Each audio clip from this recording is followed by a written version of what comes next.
Welcome back everybody to linuxacademy.com. My name is Terry, and in today's course we continue our preparation for the Linux Foundation Certified System Administration exam.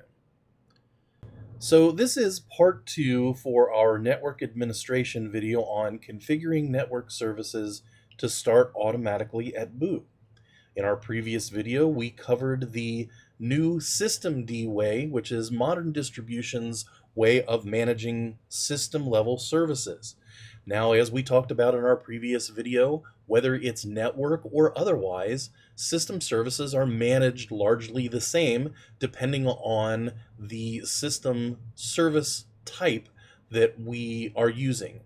Older distributions used what was called sysvinit system management, whereas modern distributions, including recently Ubuntu, have converted to systemd, which we covered in our previous video.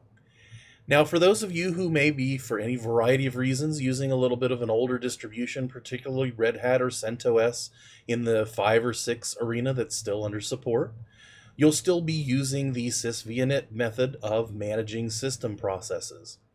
So what does that mean and how does it differ? Well, rather than using a single unified command to manage our system level services, network or otherwise, there's a couple of different commands and methods that we'll do for enabling system services and getting them up and running and checking them out.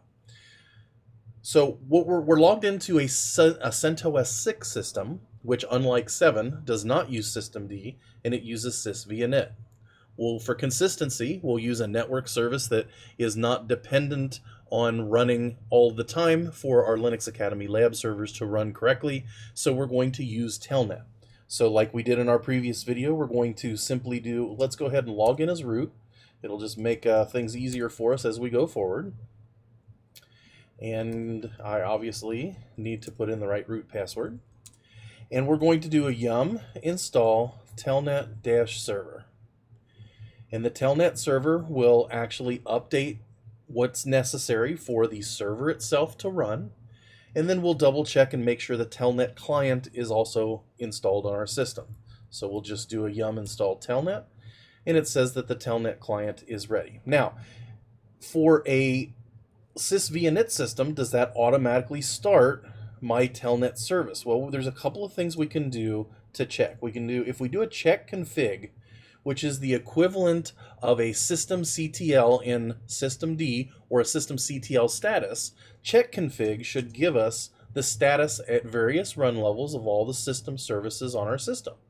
So we can see that we've got services that are on or off, etc.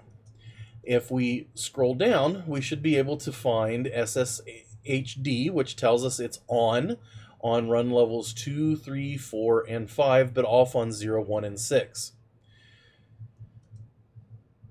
And for xinit or inetd based services like telnet, it's currently off. So if I want to enable a service for the current run level that I'm on in sysvinit systems, I can do so by doing a check config and then the name of the service that I want to be able to enable. So check config telnet server now enables telnet if I turn it on. So if I say check config telnet server on,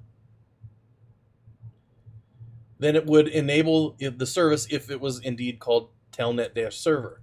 If we remember correctly from the CentOS 7 systemd system, it was called telnet.socket. So let's see if it's called the same thing here.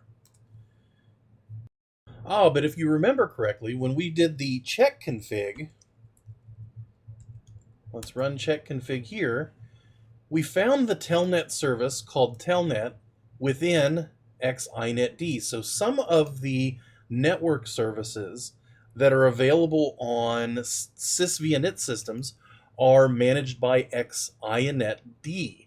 So it would make sense that we probably have to start that service first, and then we just refer to the telnet service as telnet.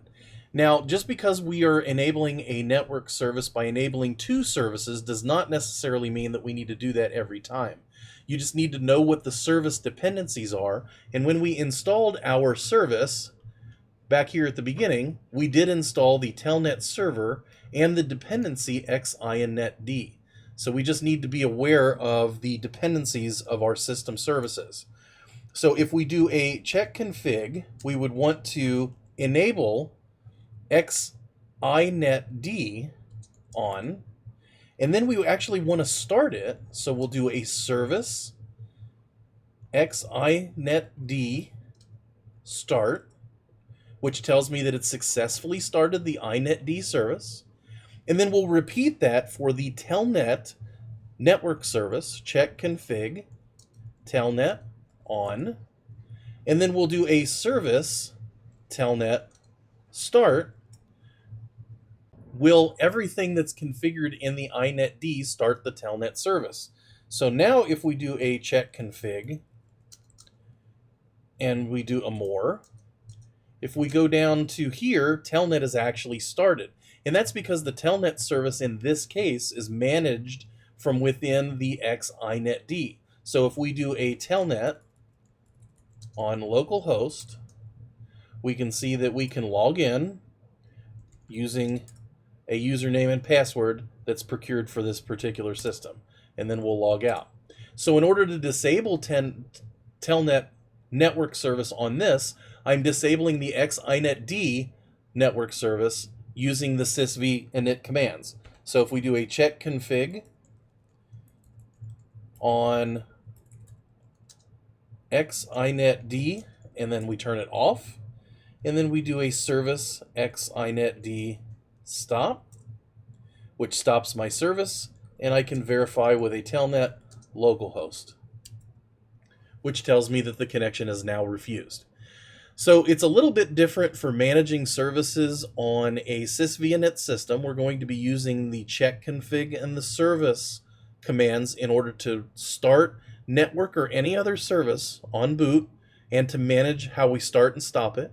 If you want a little bit more in-depth how you manage services in a sysvinit system overall, I recommend you take a look at the video in the Linux Foundation Certified System Administration exam preparation course, and you'll get a little bit more background about starting and stopping and managing services themselves. But for managing and creating network services that will restart automatically on boot, that's all there is to it for sysvinit. My name is Terry for Linux Academy.